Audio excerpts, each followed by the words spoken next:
কঠোর আবহাওয়া এবং যে কোনো মাছ ধরার অনিশ্চয়তার মধ্যে সাহসী হতেন।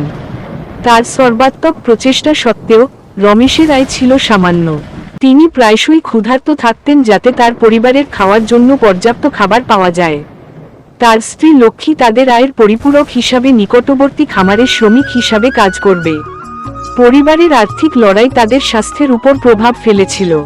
রমেশের সন্তান রোহান ও রিয়া প্রায়ই অপুষ্টির কারণে অসুস্থ হয়ে পড়ত। লক্ষ্মী তাদের যত্ন নেওয়ার জন্য অক্লান্ত পরিশ্রম করবে, কিন্তু সঠিক চিকিৎসা যত্ন এবং পুষ্টির অভাব তাদের স্বাস্থ্যের দিকে ফিরে আসাটা কঠিন করে তুলেছে। আশার এক ঝলক।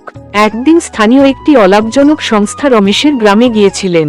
তারা রমেশের মতো জেলেদের তাদের জীবনযাত্রার উন্নতিতে সাহায্য করার জন্য প্রশিক্ষণ ও সহায়তার প্রস্তাব দিয়েছিল।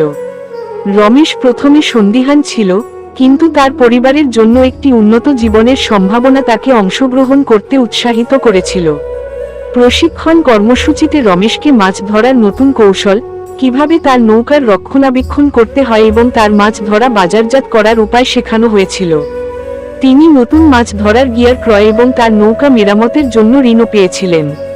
তার নতুন দক্ষতা এবং সরঞ্জামের সাথে রমেশের ভাগ্য পরিবর্তন হতে শুরু করে। তিনি আরও মাছ ধরতে শুরু করেন এবং তার আয় বৃদ্ধি পায়। তিনি তার পরিবারের জন্য উন্নত খাবার সরবরাহ করতে সক্ষম হন এবং তার সন্তানদের স্বাস্থ্যের উন্নতি হতে থাকে। চ্যালেঞ্জ কাটিয়ে ওঠা। যাই হোক, রমেশের সাফল্য তার চ্যালেঞ্জ ছাড়া ছিল না।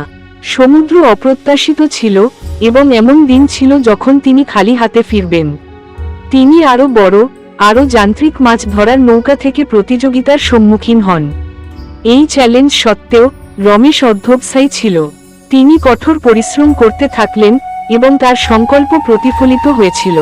সে তার ক্যাচ সরাসরি রেস্তোরাঁ এবং বাজারে বিক্রি করতে শুরু করে, মধ্যস্বত্বভোগীদের নির্মূল করে এবং তার লাভ বাড়ায়। একটি উজ্জ্বল ভবিষ্যৎ। রমেশের আয় বাড়তে থাকায় তিনি তার পরিবারের ভবিষ্যতের জন্য বিনিয়োগ করতে সক্ষম হন।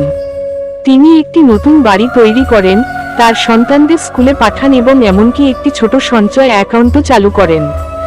রমেশের সাফল্য তার গ্রামের অন্যান্য জেলেদেরও অনুপ্রাণিত করেছিল। তারাও নতুন কৌশল অবলম্বন করতে শুরু করে এবং তাদের ক্যাচ বাজারজাত করার জন্য সমবায় গঠন করে। পুরো গ্রাম সমৃদ্ধ হতে শুরু করে এবং রমেশ তার সম্প্রদায়ের নেতা হয়ে ওঠে। উপসংহার: রমেশের গল্প মানব চেতনার স্থিতিস্থাপকতার প্রমাণ। অনেক প্রতিকূলতার মধ্যেও তিনি হাল ছাড়েননি। দৃঢ় সংকল্প, কঠোর পরিশ্রম এবং সঠিক সমর্থনের মাধ্যমে রমেশ দারিদ্রতা কাটিয়ে উঠতে এবং নিজের এবং তার পরিবারের জন্য একটি উজ্জ্বল ভবিষ্যৎ গড়ে তুলতে সক্ষম হন। রমেশের যাত্রা একটি অনুস্মারক হিসাবে কাজ করে যে এমনকি ক্ষুদ্রতম পরিবর্তনও কারো জীবনে উল্লেখযোগ্য প্রভাব ফেলতে পারে। সঠিক মানসিকতা এবং সমর্থন দিয়ে যে কেউ প্রতিকূলতা অতিক্রম করতে পারে এবং তাদের লক্ষ্য অর্জন করতে পারে।